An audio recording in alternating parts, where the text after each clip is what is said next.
मैं नजरदारी और आप देख रहे हैं प्लेटफॉर्म। आज 25 अक्टूबर 2024 को मुमरा में राष्ट्रवादी कांग्रेस पार्टी अजीत पवार ग्रुप के नजीम मुल्ला द्वारा एक प्रेस कॉन्फ्रेंस का आयोजन किया गया था। ये प्रेस कॉन्फ्रेंस जिसका विषय था मुमरा में टीएमसी द्वारा चलाए जाने वाले हॉस्पिटल हकीम अजमल खान हॉस्पिटल। इस हॉस्पिटल की बहुत बड़ी बदकिस्मती मुमरा वालों के लिए रही है कि अपने शुरू होने वाले प्लान से लेकर आज तक इस हॉस्पिटल पर सिर्फ और सिर्फ सियासत चली। जो कोई आता है वहां पर आकर के स्टेटमेंट देता है, अपने आप को शो ऑफ करता है और चला जाता है। हॉस्पिटल की बुनियादी सहूलतों को लेकर के, हॉस्पिटल को लेकर के कोई भी पॉलिटिकल लीडर सीरियस नजर नहीं आता। ये हॉस्पिटल मुमरा को मिला लेकिन ना मिलने के बराबर। कहीं से भी कोई भी सियासी लीडर इस बात में सीरियस नजर नहीं आ रहा है कि इस हॉस्पिटल को मुमरा को चला कर दे। फायदे से देखा जाए तो ये हॉस्पिटल सिर्फ और सिर्फ एक सियासी मुद्दा बन के बहरहाल क्या कहा प्रेस कॉन्फ्रेंस में नजीम मुल्ला ने डॉक्टर जनरल अवार्ड द्वारा 14 तारीख को जो उद्घाटन किया गया था उसको लेकर के, और अब हॉस्पिटल को लेकर क्या प्लानिंग नजीम मुल्ला की, वो देखिए इस वीडियो में। ऐसी तमाम अपडेट्स के लिए हमारा चैनल सब्सक्राइब करें, वीडियो को लाइक और शेयर करें। आज आपको बुलाने की वजह ये थी कि 14 तारीख की सुबह डॉक्टर अजमल खान हॉस्पिटल का एक झूठा इफ्तिदा का एक प्रोग्राम लिया गया। उसके बाद एक आवाम को गुमराह करके कुछ आवाम उधर पेशेंट्स को लेकर गए और आपने देखा था वो वाकया क्या हुआ था। हॉस्पिटल रेडी नहीं था, स्टाफ मौजूद नहीं थे। कल हमारी गुफ्तगू यहाँ के डॉक्टर्स के कुछ जिम्मेदारों के साथ 100-150 डॉक्टर्स के साथ मीटिंग हुई। उसके अंदर इस हल्के के कौसा मुमरा के हल्के के अंदर क्या उनके दिक्कतें हैं, क्या उनके परेशानी है, उस चीज़ के ऊपर गुफ्तगू हुई। उस दौरान पे हमारी पिछले 3 दिन से रिव्यू मीटिंग चली रही थी, बातचीत चली रही थी, क्योंकि हॉस्पिटल कभी कोई इलेक्शन के लिए रुकना नहीं चाहिए, क्योंकि वो खिदमत है, हेल्थ सर्विस है, इमरजेंसी किसी को भी मदद हो सकती है, मगर बगैर तैयारी हुए उद्घाटन भी नहीं होना चाहिए। मगर आज खुशी है, मैं आपको आज ये इत्तला करने के लिए बुलाया हूँ कि आपके जरिए मुमरा कौसा की आवाम के पास हम पहुँच सके। यह आपकी हमारी कोशिश है कि 5 नवंबर से मुमरा कौसा के आवाम के लिए, तकरीबन सभी के लिए, डॉक्टर अजमल खान हॉस्पिटल में ओपीडी की शुरुआत होगी। आज वहां से 5 तारीख के बाद वहां ओपीडी डॉक्टर्स जो ओपीडी के हैं वो वहां मुफ्त में आवाम के लिए मुहैया कराए जाएंगे और उसकी तैयारी मुकम्मल हो चुकी है। जब हमने पूरी कल तहकीकात की तो मुझे लगा कि आचार संहिता है, ऑफिशियली कुछ डिक्लेरेशन नहीं होगा तो आपको हम ये बता देवे। दूसरा, इंशाल्लाह कोशिश है कि 10 तारीख तक उधर सहूलत, हम आपको सिर्फ एक इत्तला कर रहे हैं कि आपके जरिए जो हमको इत्तला मिली है और जो फोन पे कोशिशें चल रही थी कि भाई आप आचार संहिता का इंतजार ना कीजिए, हमको इफ्तिदा में कोई दिलचस्पी नहीं है, हमको सहूलत देने में दिलचस्पी है। और उस बात की ताहीद हमारे सांसद श्रीकांत जी शिंदे साहब की भी वही सोच थी, मुख्यमंत्री साहब की भी वही सोच थी कि भले वो चीज मुमरा कौसा के लिए थाने महानगर पालिका से दी गई भी है, कोई शासन निधि से नहीं है, तो थाने महापालिका की हमेशा ये सोच थी कि वो चीज की इफ्तिदा हो या ना हो, सहूलत शुरू हो जानी चाहिए। और वो जो आदेश माननीय सांसद श्रीकांत जी शिंदे साहब का था, खासदार साहब का था, और हमें सबकी जो डिमांड थी वो डिमांड को मुकम्मल हो चुकी है। 5 तारीख को ओपीडी और इंशाल्लाह 10 तारीख से इनिशियल एडमिशन फॉर माइनर जो भी रहेगा वो शुरू किया जाएगा।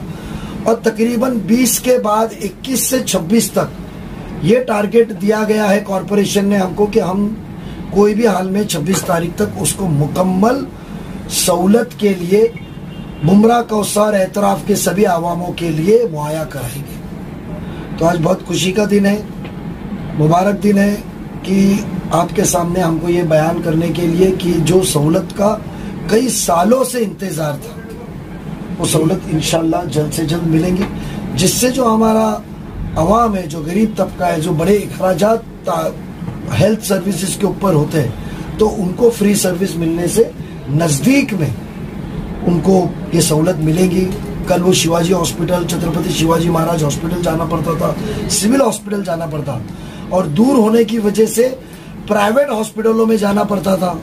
और प्राइवेट हॉस्पिटलों में क्या हाल है आपको पता है। तो उसके लिए जो हमारी सोच के लिए हमने सब नगर सेवकों ने मिलके कई करोड़ों रुपए, 100 के ऊपर 200 के ऊपर करोड़ रुपए हमने जो आवाम के लिए मुहैया कराया था सभागृह में बैठ के। तो आज खुशी है हम सभी नगर सेवक, जो साबिक कॉर्पोरेटर्स को और आवाम को कहना है कि हॉस्पिटल जल्द से जल्द शुरू हो रहा है। 5 को ओपीडी, 10 के बाद उनको 10 तारीख के बाद उनका ये किया जाएगा एडमिशन का, और 26 तारीख तक हमने उनको टारगेट दिया कि 26 तक आप मुकम्मल कर दो, क्योंकि हमको ये एक मैसेज आवाम को देना है कि जहां आपको सहूलत देने का वक्त आएगा तो हम इफ्तिदा और मैं किया, मैं इसमें हूं, वो क्रेडिट लेने के लिए आपकी सहूलत रुकेंगी नहीं। एक बदलाव आपके हलके में आ रहा है, उसकी रुख बदल चुका है, हवा बदल चुकी है, उसका शुरुआत यहाँ से आपको हम साबित कर रहे हैं कि साफ नीयत खिदमत खल्क के लिए, सियासती मुकाम से लेकर आपको खिदमत करने के लिए हम आपके बीच में आ रहे हैं कि अब इफ्तिदा बोर्ड पे नाम के लिए काम की रुकावट नहीं होगी, और अधूरे काम के अंदर बोर्ड लगा के इफ्तिदा करके क्रेडिट लेने का भी काम नहीं होगा। यह हमको आपको बताना है कि देखो ऐसा है कि वो भी एक आमदार है, उनको भी खबर लगती है कि रिव्यू क्या हो रहा है, कौन कोशिश कर रहा है। तो जब वो हॉस्पिटल 4 दिन बाद इफ्तिदा होने वाला था, तो आपने 14 तारीख को रिबन काट के आवाम को गुमराह क्यों किया। जब वो शुरुआत ही नहीं हुआ था, स्टाफ आए नहीं थे, उसकी निजामत सेटअप नहीं हुई थी। कभी कभी हमारे भी काम थे, हमने 50 करोड़ का जो नया 40 करोड़ का निधि लाया, 5 करोड़ अल्पसंख्यक का लाया, तो वो निधि का हम इफ्तिदा नहीं कर पाए, उसका टेंडर नोटिस निकाल के टेंडर की वर्क ऑर्डर नहीं कर पाए। तो इसका मतलब हमने आवाम को गुमराह करने के लिए इफ्तिदा तो नहीं की कि भाई ये कब्रिस्तान मट्टी का दुआ करो, चलो कब्रिस्तान की मट्टी डालने का काम हमने लाया, चलो प्लेग्राउंड बनाने का काम हमने लाया, तो हमने नहीं किया।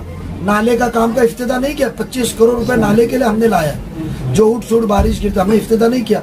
तो उन्होंने क्यों किया, जब ये तो कबूल करते ना आमदार साहब कि 14 तारीख को जब इफ्तिदा किया हॉस्पिटल मुकम्मल नहीं था, इसीलिए उन्होंने वक्त दिया। अवार्ड साहब ने वक्त, आमदार साहब ने वक्त कब दिया, 4 दिन का जब उन्होंने वक्त मुहैया कराया, ये तो साबित होता है कि 14 को रेडी नहीं था। तो मेरा सवाल उनसे कि इफ्तिदा क्यों किया, क्यों आपको क्रेडिट की घाई है, हमको तो काम की घाई है। वहां जो हर पैसा आया है उसकी प्रशासकीय, एडमिनिस्ट्रेटिव और फाइनेंशियल अप्रूवल, जिसको कहा जाता है प्रशासकीय व वित्तीय मान्यता, ये तो सभागृह ने दी थी। तो सभागृह का हिस्सा वो यहाँ नहीं थे उस वक्त, तो वो क्रेडिट तो कॉर्पोरेशन तय करने वाली थी कब इफ्तिदा होगी, क्या होगी, उसमें आमदार का रोल नहीं रहता है। सभागृह के मैनुअल के हिसाब से इफ्तिदा में वहां के स्थानिक आमदार, स्थानिक खासदार, जितने महापालिका के हद के अंदर लिमिट्स में जितने एमएलसीज है, MP, member of parliament, Rajya Sabha, उनका नाम लिखा जाता है।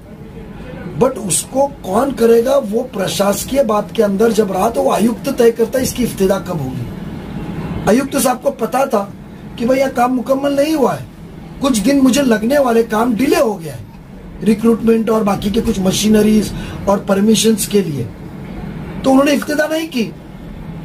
तो इनका श्रेय लेने की चीज है। और जितने लोग वहां थे, ना वो वहां के हल्के के कॉर्पोरेटर थे, ना कभी वो हॉस्पिटल में आए, उनको आज सवाल करे कि भाई ये क्या सिस्टम में दिया गया है, आप बताइए, चलते चलते सवाल करे, ये वीडियो वायरल होने के पहले, तो वो जवाब दे पाएंगे कि पूछ लो आप।